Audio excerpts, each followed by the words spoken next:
tires ran like a watch. Somebody came and stole it. The police called me and says, because you know, those kind you can stick a screwdriver in there and they start real good. But the people that left here told me that those kind of vans is easy to steal. And the next day somebody stole one of them. So it's okay. I mean, don't bother me none. So I go around, they say it's over at the Negro neighborhood. They said, come around here. The police called me. They had fingerprint stuff on it. I said, man, ain't nobody stole my van. Y'all stole my van. What are you talking about? Y'all stole the van. Which was true, and they didn't do no whole lot of arguing about, we didn't steal it, we didn't steal it. They didn't do that. They just looking all up in the air. And then I looked down there where the little cylinder was. I stuck it back in there and stuck the screwdriver in there and brought it on back around here. And I sold it to the big-headed woman and her. Anybody that buy those cars, they don't keep them no time. At least most people don't. Because that's the way it's set up. I buy a car from the Negro dealers, and the car is what it is. Then somebody messes it up. They got a team of people, because one person can't keep all that. They got a team of people. Imagine. What I'm saying is true. Anybody that's been here knows those things are true, right? Yeah. They forget about the back windows being broken. Forget about flat tires. Forget about the nails. See, you can have so much luck. I mean, and you can have so much bad luck. But every car that I get cannot pick up a nail. Especially when you get used to it and halfway looking where you park. You know what I mean? Just about it. And then you come out and there's a nail up, no, a screw. Look, I'm only telling you about 2% of what goes on. Nobody has that patience and ability to stick with what they're doing that long. It's useless. They lost that fight, of course. No, I like that. So I'll have to just have more money to buy more cars, that's all. But don't drive out of town in a perfect running Volvo. And think it's out there 100 miles and stops. I can't hardly drive it back. I drive it to take it off the freeway. Then the brothers come pick us up. And we take the Lincoln, the cab. Get on the road, we're rolling. Get to Kansas City.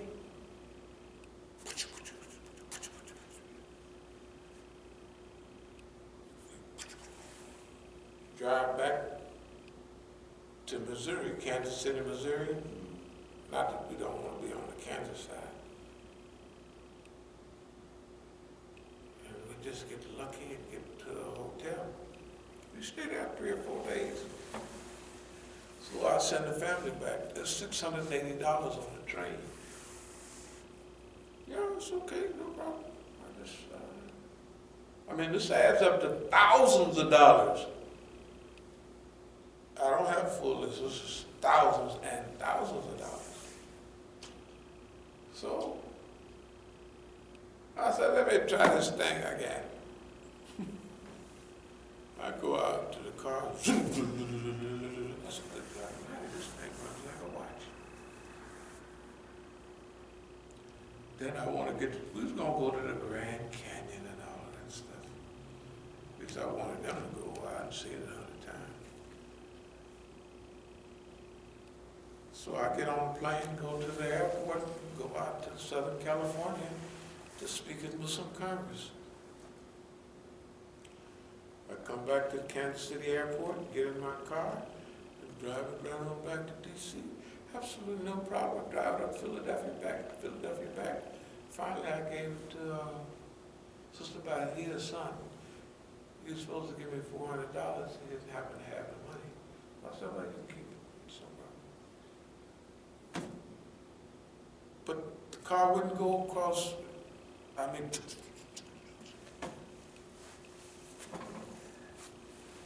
so maybe it's bad luck. And then you go out and you have a wonderful running car and the whole back window is broke out. That's no problem.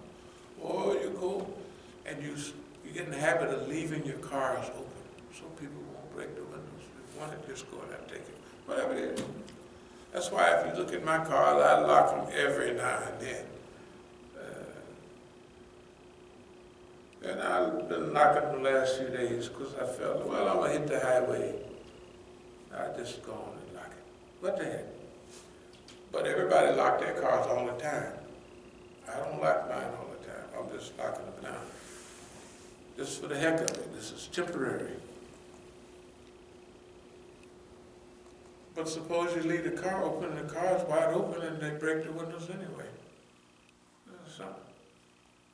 Or they slash your tires tonight, punch a hole in them, and then you put some air stuff in there and puff it back up. And the next day you come back, they done flattened it, but they done cut it sideways and slashed it deep. It's okay. That happens all the time. It's just so much. And then don't get, good God Almighty, shoot that white Volvo, the one that stopped out there. When it stopped, it had brand new tires on it. But that car stopped on the road when we was in Arkansas going to a program in Texas. When I got to the town I used to live in, we hit a bump with all those books in there. It didn't blow the tire out, but when I got up in the morning, the tire was a little low. So I put a little air in it. When I got out on the road, it blew out. So all of a sudden, I drove it into what used to be a gas station. I drove off the road, and all these white folks started coming by to help. Because what they was trying to help, you couldn't get the tires off because it was, I finally asked a white man right over here on Branch Avenue, the tire place. I said, how is it that all four of my tires is it normal that you can't get any of them off and they're all, he said, somebody just used Loctite on you. Loctite is just spray it on and tightened it up and they froze. You can't get it off. That's the way my tire was. I didn't know it was like that. Man, them big white folks come by, and they all look like police in Texas. Boy, they just want to help. They had everything on. They had the big belt buckles and the cowboy boots, and they love niggas. I said, this is rare here. This is Texas. One had the Fraternal Order of Police on his windshield. That's no big deal, like they have on their license plate. That's not important. One, he got his big truck and he's pulling up, and they putting big long pipes on the thing because you got your lug wrench in there, and to get it off, you got to put a lot of leverage on there. They're working on it like it's their car, like we got this. So I just said, doggone. So everybody said, these are nice white guys. I said, these are the police here. I said, not that I know anything about Texas, but ain't no white folks gonna pull over in all these trucks, 3 or 4 of them, and they know just what you need, and you can't get, because you know you're gonna get out and you automatically try to loosen up the thing with the little, and it don't go nowhere. And they come with long pipes with holes in it. So you can stick it on the lug thing, right? And put a lot of pressure and finally da-da-da-da. And after a while, our homeboy right there, what's the name, Otto, because it was happening in a lot of the cars. He said, all you do, he had it up off the ground, you know, he said, you take a hammer and hit it, boom, not too hard, and you knock it loose, the Loctite, and then you can unscrew it. I said, doggone. Of course, I didn't need it after that, because after he just showed me, it didn't put on no Loctite no more. I'm just telling you, you can have bad luck, medium luck, and that type of stuff cannot happen to one person year in, year out, all the time.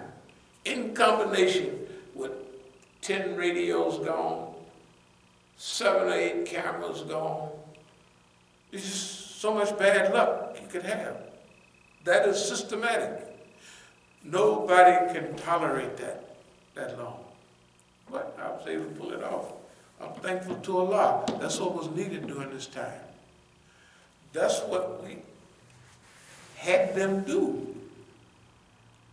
Design fitna. We started talking about it in 2011, but we started the process a long time ago. Why? If you know where the white man is going, you send him the way you want him to go. Have him do stuff to you that I can live with it. I'd rather have him do that stuff than have him loosening the tires up and the tire come off when you're driving like he was before. Because he can't calculate all the time when it might come off. And the lug wrenches go on the front tire of my truck. You know where you got the hubcap on there? And I took it to the Turkish brothers, my friends. They hit everything under that. And said, I can't figure out what the noise. We drove around, and they heard the noise when you come to the stop sign and go. So finally, he just said, I can't find it. I don't know what it, I can't find it. He hits the right front wheel. I can't find it. So he takes his thing and pulls off the hubcap. Guess what? 3 lugs. Only 2 lugs holding the tire on. Maybe it's psychological. Of course, 2 lugs will hold that boy on there. It'll hold it on there. But if you see 3 lugs, you know, when you're driving, you don't hear no noise. When you come to the stop sign or slow down, you can hear them rolling around. And centrifugal force keep them up next. If you're driving fast, it just got them all up there. When you slow down, they roll around. This is 25. This is 30 years ago. This is 30 because it's before I came here. I still had the brown PG&E truck. Point I'm making, remember we talked about anticipation before? If you'd have been all around the world, if you didn't mess with the system, do y'all remember that when I talked about that when we brought our first package from Colombia to Mexico City and then ready to take it across the border up there in Tijuana or Mexicali or what have you? That it was a black woman and a white woman following us around. So I met them and said, come on with us. Within a half an hour, I had that dope on the women. Why? I asked my partner this last year. Yeah, I mean 2000, maybe 3-4 months. I said, I don't know, I thought it was sharp, it was slick enough to pick. I said, no, because they was the police. They was following us to do that. They didn't want me to come across the border with none of it, and they didn't know what I was or not. Of course I wasn't, because I was wanted. But that means we brought it back there, and they know how the Negro is. Hold it, we're going to make this thing happen. It don't make no difference what go down, because that was, you know, you're kind of arrogant. We're going to do this. Because we knew the system by then. We knew that they controlled all the drugs, and we had a feel for, you're going to get your money until we turn off the spigot, then we're going to take all that money back. Do y'all remember me talking about that? Yeah. And every amount of money that I made with them, they took it all back. They took it all back. They didn't get the stuff on the side. I learned the system. When I go up in the hills in the morning running, I might have so much dope or so much money on me. When I got out of the pen, I went back and I could find most of it. Some of it I couldn't find. I guess they watched and they get buried. This is in Colombia, in Bogota. Maybe some of it rotted. Maybe I forgot and said this tree was here. They cut that tree. They cut the tree as a stump.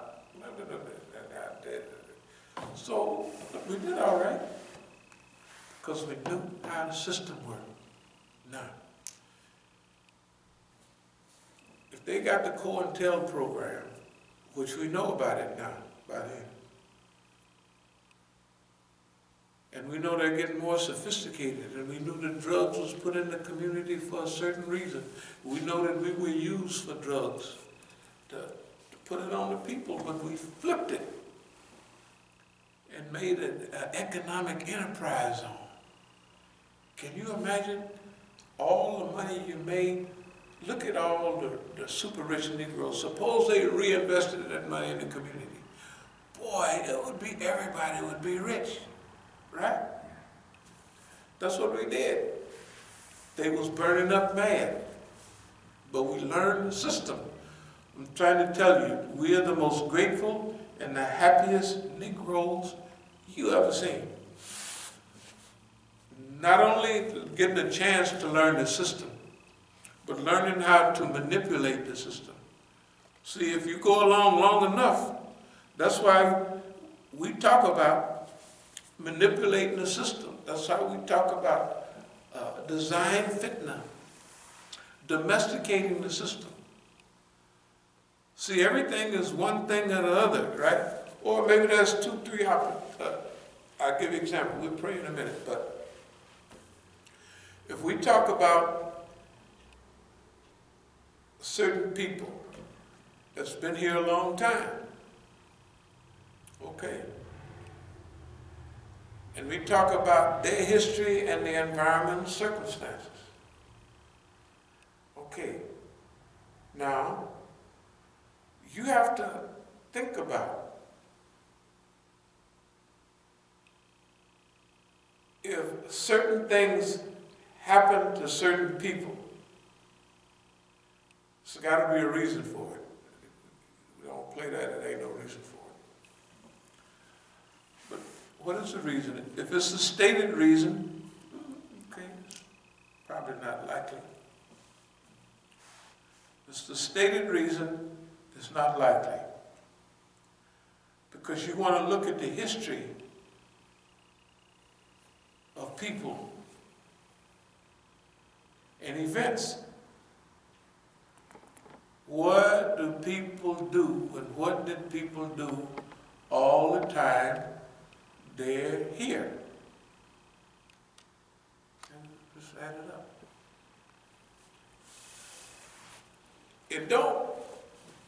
This is not an emotional, or because the movement comes before the individual. The movement is more important than the individual. But when you add all of that together, which I don't have time to do tonight, we're going to have to, and there's certain key periods. Number one, a rule that was set before you get here. Who worked for the Iranians before? Out of the Negroes. Negroes had a hold from down there. So, we just studied who worked for the Iranians. And they name pop up, they work for them. Clear, no big deal. Everybody leaves. Then one of the big, I don't know if you remember Big Idris that used to almost say something. So Big Idris passed away a while back. But, he came by here, by over there, and he had that attitude. Well, what happened to everybody? Where did everybody go?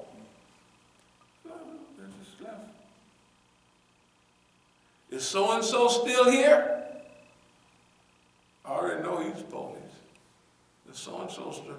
Just verify him. Yes, he's still here. That's the way it goes. Now, there's other possibilities too. It's a possibility like my nephew has that syndrome. My nephew's been having very serious psychological stuff and alcoholism. But my niece and other family members don't have it. But I used to be my nephew's hero. I was his hero. He worked as a guard, he worked as a lot of stuff, he did all of that. He's a system guy. The same nephew that came here a few Ramadans back, maybe 7, 8 Ramadan. He was going to be a teacher in the school, because that's what he is, a teacher. But he has deep alcohol and drug-related problems. Now, I told my relatives, I said, they all tried to find the reason why I said, he's doing that because I was his hero. And he cared about me, and he didn't like what he was doing. And it screwed him up. And as soon as I get to him and tell him, which I hinted everybody around, so they probably told him. But a lot of times I don't tell people stuff directly. I tell this guy, that guy. Pretty soon I get back to them. Well, I said, I don't know what you're talking about. I just was talking about Johnny Jones. Because sometimes you don't want to be in a confrontational argument. You said this about me. I didn't say nothing about you. I didn't mention no names. I don't know what you're talking about. But about him. Now, somebody else can have the same problem. It could be they're conscious even. A lot of people don't pay them. They're conscious. They always saw themselves as a good police officer, as this, that, and other. And they stay around something so long. Hell, it might run them crazy. They might start to, like I have affinity with all the snitches I'm around. I start liking the snitches.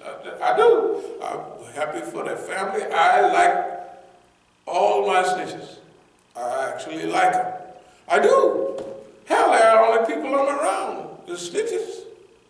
Right? So I like them.